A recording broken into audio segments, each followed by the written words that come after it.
ជំរាបសួរក៏ដូចជាសួស្តីអ្នកទាំងអស់គ្នាមុននឹងចូលទៅកាន់សាច់រឿងរបស់យើង admin សូមឲ្យអ្នកទាំងអស់គ្នាចុច like subscribe admin ម្នាក់មួយផងទុកជាកម្លាំងចិត្តអីចឹងណាហើយមួយទៀតរឿងពេល admin ផុសរឿងពេលណាហ្នឹងគឺ admin ផុសតែពេលដែល admin ទំនេរពីធ្វើការហើយក៏លក្ខណៈថាអត់សូវហត់អីចឹងណាអូខេដូច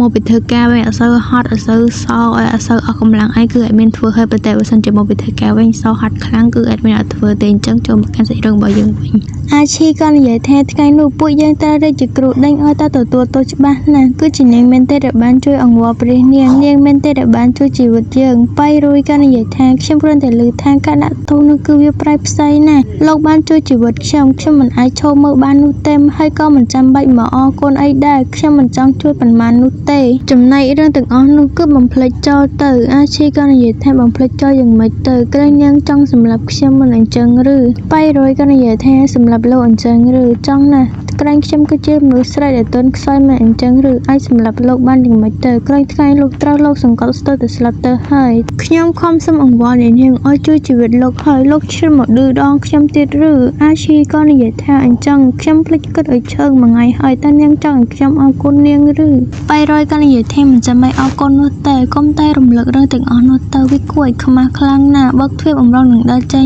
ទៅអាឈីក៏យកដៃមកទប់ទ្វារចប់បាយរយក៏និយាយថាលោកចេះតែយ៉ាងម៉េចនៅខំមិនប្រកាន់ទោសបីលោកហើយឥឡូវចាត់ទុកថាខ្ញុំជួយលោកក៏បានដែរតែនេះអ្វីដែលលោកចង់សងគុណមកខ្ញុំឬរំខានណាខ្ញុំត្រូវយកសុបទៅឲ្យអ្នកនាងផងអាឈីចាប់ដៃបាយរយហើយក៏និយាយថាខ្ញុំគ្រាន់តែគិតថាខ្ញុំគួរតែធ្វើការសន្យាបញ្ចាំចិត្តនាងមួយហើយក៏ចាប់ទាញបាយរយមកថើបហើយក៏និយាយថាសន្យាប៉ុណ្ណឹងតើវាគ្រប់គ្រាន់ដែរទេបាយរយរុញអាឈីចេញហើយក៏និយាយថាតើលោកកំពុងតែឈួតអីហ្នឹងអាឈីក៏និយាយថាតើនាងគាត់អីឬហើយក៏គិតថាប៉ុណ្ណឹងហើយនាងមិនពេញចិត្តទៀតឬក៏ចូលចិត្តបែបបង្ខំប្រើហិង្សាឬមួយក៏ចាប់បង្ខំមែនទេឬក៏ចាប់សង្កត់ដូចពីលើកមុនទៀតឬ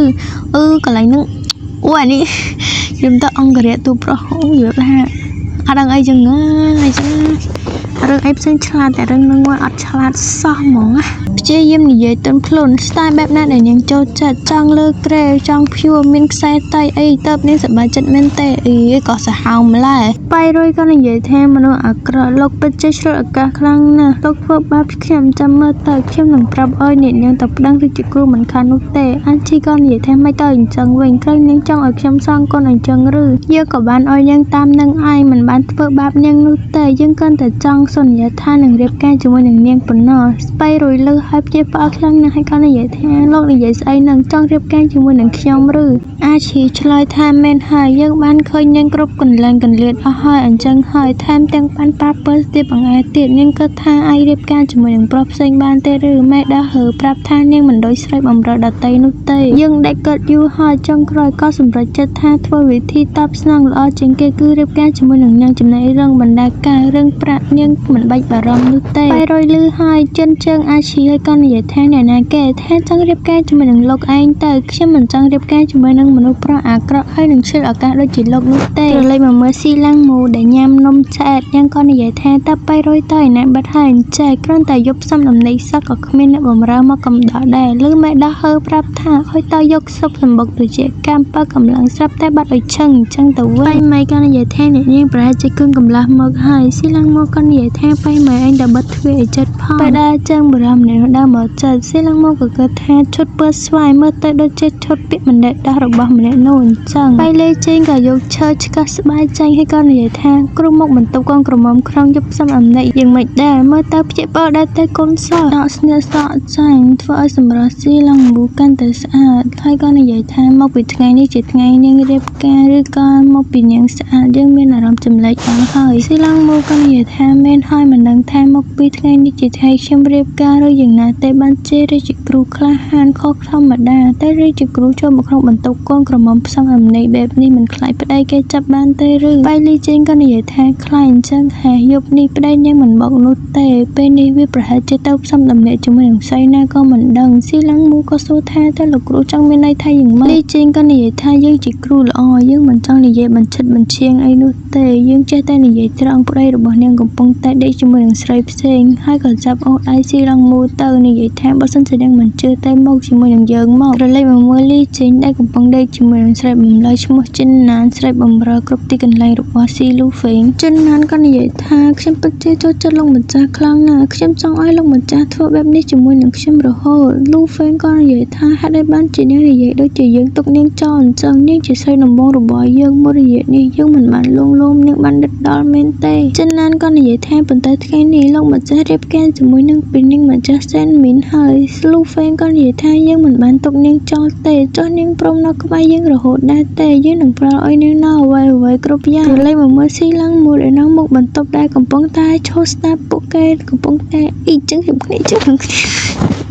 មករូបភាពទៅដឹងហើយលីជីងក៏និយាយថាមើលសោះប្តីនាងដូចចំពោះបញ្ជ្រោដល់ហើយពេលខ្លះយើងក៏ចង់ដូចគេដែរតែនាងកំពុងតែមិនសប្បាយចិត្តមែនទេស៊ីឡង់មកក៏និយាយថាមិនសប្បាយចិត្តអញ្ចឹងឬពួកយើងមិនបានស្រឡាញ់គ្នាស្រាប់ហើយគេចង់មានប្រុសមានស្រី 4-5 នាទីក៏បានដែរដរាបណាគេមិនប៉ះពាល់រឿងផ្ទាល់ខ្លួនរបស់ខ្ញុំក៏មិនជ្រាបជ្រៅរឿងរបស់គេដែរហើយក៏គាត់ថាមែនហើយរឿងនេះខ្ញុំដឹងតាំងពីដំបូងមកអូឡេបើគុំតែខ្ញុំជាព្រាសនាងស៊ីលូហ្វេងនេះក៏ខ្ញុំមិនរៀបការជាមួយដែរប៉ុន្តែនេះគឺជាយប់ថ្ងៃមង្គលការគេបែរជាមកដេកជាមួយនឹងស្រីផ្សេងចោលឈ្មោះប្រពន្ធល្ងីល្ងើឲ្យខ្ញុំបែបនេះវាដូចជាហួសហេតុពេកហើយលីចេងក៏និយាយថាមិនអីទេកុំខឹងអីចាំយើងនាំនាងត្រឡប់ទៅដំណាក់វិញក៏បានដែរឈប់ស្ដាប់សំឡេងកង្កែបយំទៅបន្ទាប់ពីនាំស៊ីឡង់មកដល់បន្ទប់វិញស៊ីឡង់មកក៏និយាយថាអរគុណលោកគ្រូច្រើនណាស់ដែលបានជូនមកត្រឡប់មកវិញយប់ជ្រៅហើយសូមលោកគ្រូអញ្ជើញត្រឡប់ទៅវិញចោះលីចេងក៏និយាយថាត្រឡប់ទៅវិញ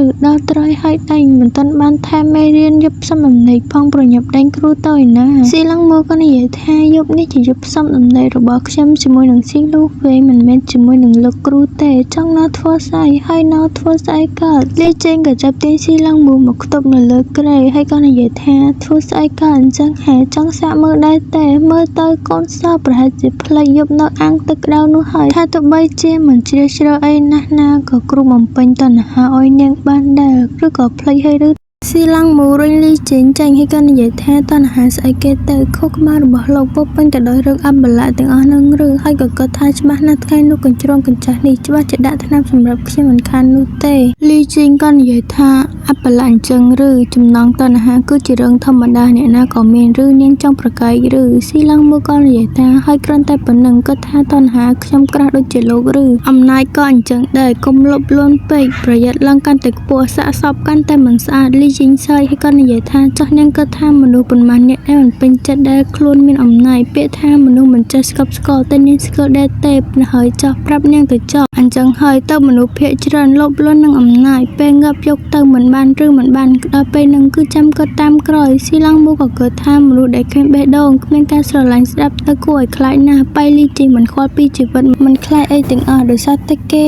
ចង់បានអំណាចឬដោយសារតែគេខ្វះក្តីស្រឡាញ់ឲ្យប្រកបទៅលីចេញចាប់ទ្រព្យស៊ីឡង់មូហើយក៏និយាយថាកូនសិស្សយប់នេះគឺជាយប់ផ្សំដំណេកកុំសើអស់ក្រឡាវិញឆ្ងាយអីមកតបភាគចាំគ្រូបង្រៀនមេរៀនផ្សំដំណេកការរៀននៅអាងទឹកក្តៅរៀនមិនទាន់ចាប់ផងសម្រាប់ឆឹងអញ្ចឹងហើយមករៀនតជាមួយនឹងគ្នាតែម្ដងទៅលីចេញអោនទៅថើបស៊ីឡង់មូគឺឆ្វេងគេស្ដាំធ្វើឲ្យលីចេញខឹងស៊ីឡង់មូក៏និយាយថាលោកគ្រូខ្ញុំជាសិស្សណាមិនមែនជាសាច់ចិញ្ចឹមនោះទេខ្ញុំជាមនុស្សណាចង់អបថើបធ្វើតាមចិត្តយ៉ាងម៉េចធ្វើជាគ្រូឲ្យចេះគោរពសិស្សខ្លះផងមើលលីចេញក៏និយាយថាត្រូវហើយនាងមិនមែនជាសិស្សចិញ្ចឹមទេនាងជាកូនសិស្សជាទីស្រឡាញ់របស់លោកគ្រូស្រឡាញ់ពេកតាមចិត្តពេកទៅសិស្សបានដៃដាក់គ្រូវិញអញ្ចឹងឬសិស្សប្រើគ្រូតែរឹងអត់គុណអត់ប្រយោជន៍ទៅគ្រូចោលទាំងដែលយើងធ្វើដើម្បីនាងពេលដែលនាងមករកយើងដំបូងនាងនិយាយថាព្រមធ្វើតាមយើងគ្រប់យ៉ាងប៉ុន្តែពេលនេះមិនចង់ក្រឡាសម្ដីមែនទេប៉ុន្តែលោកគ្រូគុំប្រើវិធីបែបនេះបានទេក៏បានធ្វើជាគ្រូល្អយើងមិនបង្ខំនាងនោះទេស៊ីឡង់មុខក៏ថាតាមពិតបៃលីជីងជួយខ្ញុំច្រើនណាស់ពេលនេះគេគ្រាន់តែចង់បានការតបស្នងខ្លះតែវាខុសមែនទេណាមួយគេក៏មិនបានជ្រាលជ្រៅអីដែរគ្រាន់តែលាបអង្ប៉ុណ្ណឹងវាមិនធ្ងន់ធ្ងរពេកទៅមែនទេចាប់តាំងពីខ្ញុំបានរស់ឡើងវិញម្ដងទៀតដរាបណាអាចសងសឹកបានខ្ញុំហ៊ានលាបអង្អ្វីទាំងអស់ហើយក៏និយាយថាសពសិនលោកគ្រូកុំទិនអាទៅអីខ្ញុំយល់ព្រមហើយក៏ចាប់ផ្ដើមដោះសម្លៀកបំពាក់ចាញ់លោកគ្រូខ្ញុំស្ម័គ្រចិត្តហើយក៏ចាប់ផ្ដើមដោះខ្សែក្រវ៉ាត់ចាញ់ទាំងដៃញញញ័រលីចេងក៏និយាយថាបើសិនជានាងស្ម័គ្រចិត្តទៅមុតយើងក៏ថាកុំធ្វើអីល្អជាងនាងត្រូវចាំថាពេលនេះនាងគឺជាអ្នកណាពេលនេះនាងមិនមែន មែនជារបស់អ្នកណាទេមិនមែនជាខ្លួនឯងតែនាងគឺជារបស់យើងស៊ីឡុងមូភ្ញាក់ផ្អើលហើយក៏គិតថាតាមពិតគេតែងតែដឹងពីភាពស្អប់ខ្ពើមកំហឹងនិងចេតនាសម្លាប់គេនៅក្នុងបេះដូងរបស់ខ្ញុំស៊ីឡុងមូក៏និយាយថាខ្ញុំមិនអោយលោកគ្រូខកបំណងនោះទេលីចេងក៏ចាប់ផ្ដើមទាញស៊ីឡុងមូមកថើប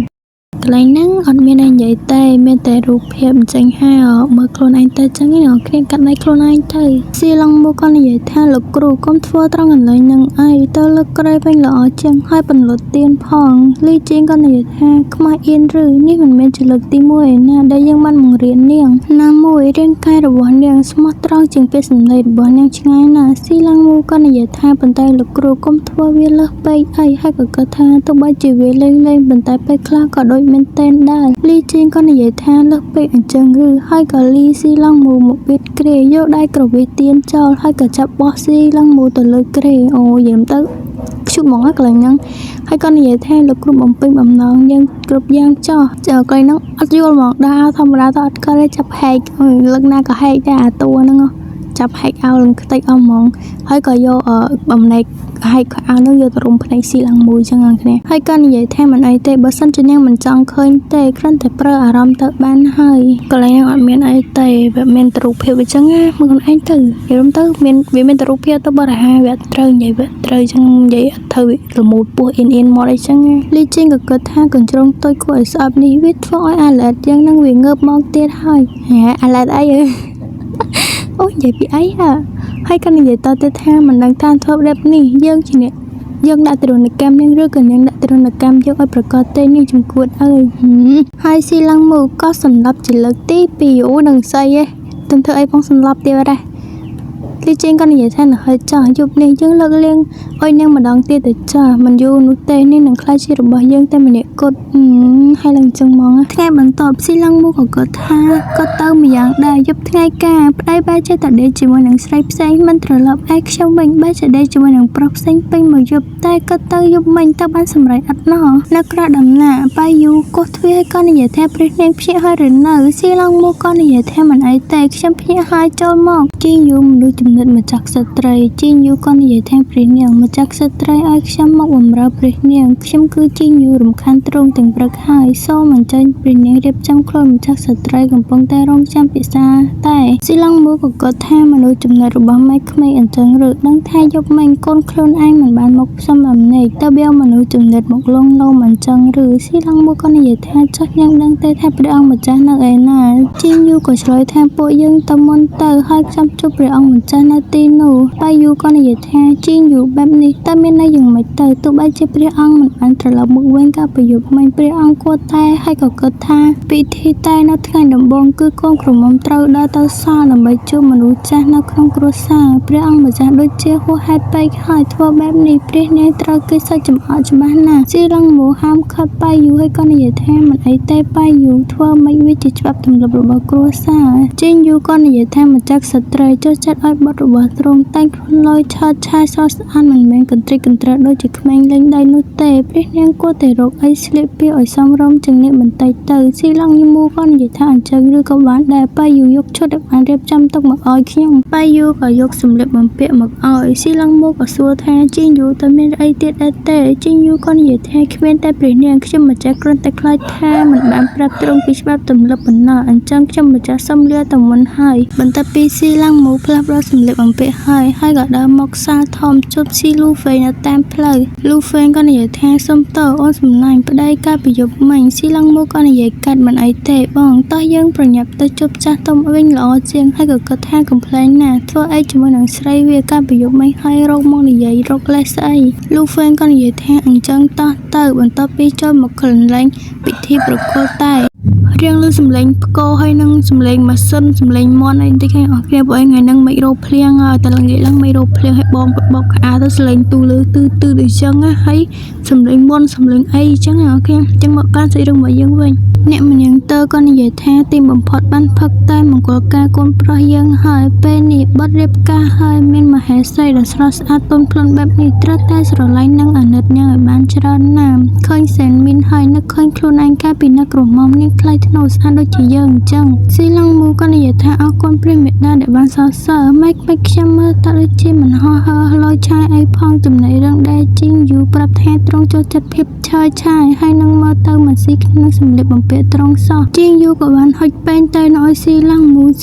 នោះទទួលពេងតែហើយនឹងក៏គិតថាតែនេះពិតជាក្តៅខ្លាំងណាស់ហើយក៏និយាយថាព្រះមេដាតែនេះក្តៅណាស់ទ្រង់ត្រូវតែប្រយ័ត្នផងណាអ្នកម្នាក់ទៅក៏និយាយថាសែនមានពិតជាយកចិត្តទុកដាក់ខ្លាំងណាស់អ្នកម្នាក់ទៅឈោមពេងតែក្តៅខ្លាំងពេកធ្វើឲ្យរលាកដៃធ្លាក់ពេងតែបែកលូហ្វេងក៏រត់ស្ទុំមកមើលអ្នកម្នាក់ទៅក៏និយាយថាយើងមិនអីនោះទេប៉ុន្តែតែដែលបានមកពីគុំរសាគឺក្រពប់អស់ហើយជីងយូក៏ស្ទុំមកជូតសម្ពុតដែលប្រឡាក់ហើយក៏ជំទាវលែកថាព្រះនាងទ្រង់យ៉ាងម៉េចនឹងតើបតែឈានជើងចូលដំណាក់ថ្ងៃដំបូងក៏ធ្វើឲ្យរលាកដៃម្ចាស់ស្ត្រីទៅហើយស៊ីឡង់មូក៏និយាយថាពេលដែលខ្ញុំយកតែមកគឺវាក្តៅស្រាប់ទៅហើយនៅដំណាក់ពុកខ្ញុំមិនដែលមានអ្នកបម្រើណាហុចតែក្តៅប៉ះរលាកបែបនេះឲ្យម្ចាស់នោះទេខ្ញុំគិតថាវាជាទម្លាប់ខុសគ្នាក៏ទទួលយកទៅមើលតែដៃរបស់ខ្ញុំទៅក៏រលាកដែរលូហ្វេងស្ទុះរត់មកមើលហើយក៏និយាយថាក្មេងល្ងងមិនក៏សុកចិត្តកាន់តែក្តៅបណ្ដាលឲ្យរលាកដៃបែបនេះស៊ីឡង់មូក៏និយាយថាយាយអូនគួរធ្លាប់រដូវថាពេលរៀបការរួចបាត់ធ្វើឲ្យតែកំពប់ជូនមេបាមានន័យថាខាងស្រីខាត់លាកនាំចង្រៃដល់ស្វាមីលូហ្វេងក៏គិតថាការរៀបចំតែនៅក្នុងដំណាក់មិនដែលមានធ្វេសប្រហែសទេកុំថាឡើយក្នុងឱកាសបែបនេះច្បាស់ជាមាននរណាគេម្នាក់ឆ្លៀតយកឱកាសនេះធ្វើបាបមូអើឲ្យអាម៉ាស់មុខហើយបើមូអើមានចេតនាធ្វើបាបខ្លួនឯងដល់រលាកដៃបែបនេះវាពិតជាមិនសមហេតុផលនោះទេហើយក៏និយាយខ្លាំងៗថាលោកមេការមើលការខុសត្រូវមនុស្សក្របង្កប់យ៉ាងម៉េចទៅឆាប់ទៅអុកអ្នកបម្រើដែលបានរៀបចំថ្ងៃនេះមកបន្តិចក្រោយមកលោកមេការក៏បានអូសអ្នកបម្រើម្នាក់ឈ្មោះជីងយ៉ាងអ្នករៀបចំតែជីងយ៉ាងក៏និយាយថាព្រះនាងទុកជីវិតឲ្យខ្ញុំម្ចាស់ផងតែថ្ងៃនេះខ្ញុំមិនបានរៀបចំនោះទេគឺបងស្រីយូជាអ្នករៀបចំព្រះនាងលើកលែងទៅឲ្យខ្ញុំម្ចាស់ផងមេការចិនដានក៏និយាយថាព្រះអង្គថ្ងៃនេះគឺជាថ្ងៃផ្ដើមសិរីមង្គលរបស់ទ្រង់បើមានអ្នកណាគេត្រូវពីនៃមិននឹមលៀបនឹមใจដល់ទ្រង់នោះទេណាមួយពួកគេក៏អស់កម្លាំងពីពិធីការពីម្សិលមិញណាស់ដែរទៅនឹមឲ្យប្រធ្វេសប្រហែសបែបនេះសូមទ្រង់កាត់ប្រាក់ខែពួកគេចំនួនវិញអ្នកម្នាក់ទៅក៏អត់ក្រហមហើយក៏និយាយថាអ្វីដែលលោកមេការចង់និយាយគឺថ្ងៃនេះគឺជាថ្ងៃល្អរបស់បុត្រហើយក៏ជាថ្ងៃដំបូងដែលសេនមានចូលមកក្នុងវិមាននេះដែរគ្មានអីទៀតនោះទេស៊ីលូហ្វេងស្ងាត់បន្តិចហើយក៏និយាយទាំងខឹងថាណហើយចាស់បើមេដាមិនយកទោសបីអីទៅហើយលើកលែងឲ្យក្មេងនោះម្ដងទៅចោះដើរមកក្បែរអ្នកម្នាក់ទៅហើយក៏និយាយថាបើទោះបីជាមេដាមិនត្រូវធ្ងន់ធ្ងរអីក៏គាត់តែទៅជួបរាជពេទ្យឲ្យរាជពេទ្យមើលហើយក៏សម្រេចបានច្រើនទូបង្គំនឹងបញ្ជាឲ្យរាជពេទ្យផ្សំថ្នាំមកជូនព្រះមេដាអ្នកម្នាក់ទៅក៏និយាយថាមេដាដឹងច្បាស់ណាស់ថាបុត្រមេដាអកតញ្ញូល្អណាស់ប៉ុន្តែបុត្រសន្និសាក៏ត្រូវរបួសដែរមូទៅទៅចូលមកទីនេះនាងអាចនឹងប្រឈមនឹងរឿងផ្សេង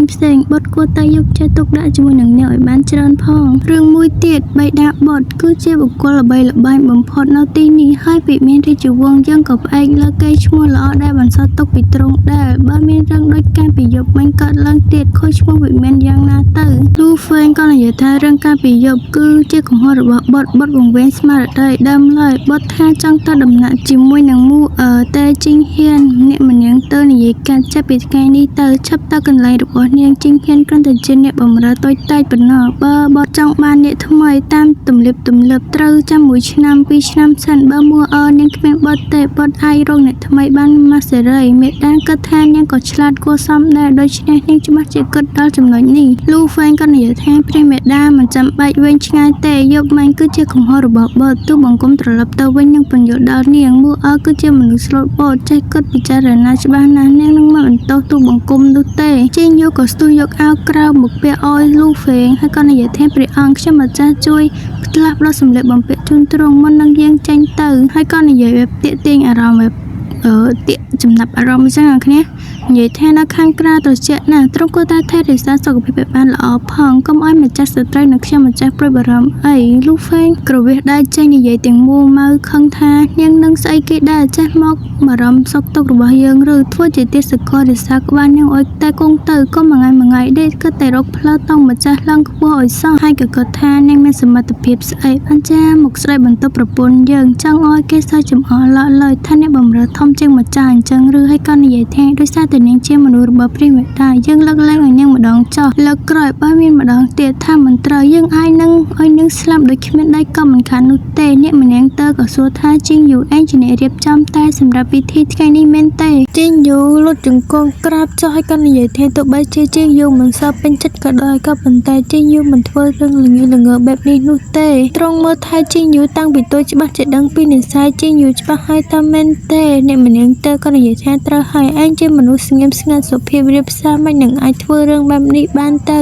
ហើយក៏គិតថាយើងមើលថែនាងតាំងពីក្មេងយើងណាស់តែជាមនុស្សរបស់យើងមិននឹងសង្ស័យនាងបានទៅពិតជាចំមែនហើយក៏និយាយថាយើងបានប្រាប់លូហ្វេងរួចហើយនឹងបើកមុខឲ្យឯងពេលដែលព្រះនាងមានគល់ចំពោះព្រះនាងមិនថាអីឲ្យឯងទេបើសិនជាយើងយកឯងធ្វើជាកូនម្នាក់ទៀតនោះនាងមានឋានៈខ្ពង់ខ្ពស់មានមេត្តាធម៌ច្បាស់ជាមិនប្រកាន់នឹងក្មេងស្រីម្នាក់នេះទេប៉ុន្តែបើឯងមានគំនិតចង់ធ្វើបាបនាងយើងមិនហ៊ានទទួលរឿងធានាជីវិតជីងយូក៏និយាយទាំងរហេមរហាមថាចាជីងយូយល់ហើយអ្នកម្នាក់ទៅក៏និយាយទៀតថាដូចគ្នាដែរឯងត្រូវប្រយ័ត្នជាមួយនឹងស្រីបំរើថោកទាបជីនហៀងម្នាក់នោះកុំឲ្យមានបញ្ហាជាមួយនឹងនាងទៀតឲ្យសោះអ្វីដែលគាត់យកមកយើងមិនចង់ដឹងឮហើយក៏មិនចង់បាត់បង់មនុស្សម្នាក់ទៀតដែរជីងយូក៏ឆ្លើយថាខ្ញុំដឹងហើយថាត្រូវធ្វើបែបណាក៏មិនអារម្មណ៍អីក្រឡេកមកមើលដំណាក់ស៊ីឡាំងមូបែររួយក៏និយាយខ្លាំងៗថាព្រះបុត្រាធ្វើអញ្ចឹងមានន័យថាយ៉ាងម៉េចទៅយប់មិញត្រង់មិនបានមកដំណាក់ហើយថែមទាំងទៅប្រឡប់ប្រឡាក់ជាមួយនឹងស្រីបំរើអស់នោះ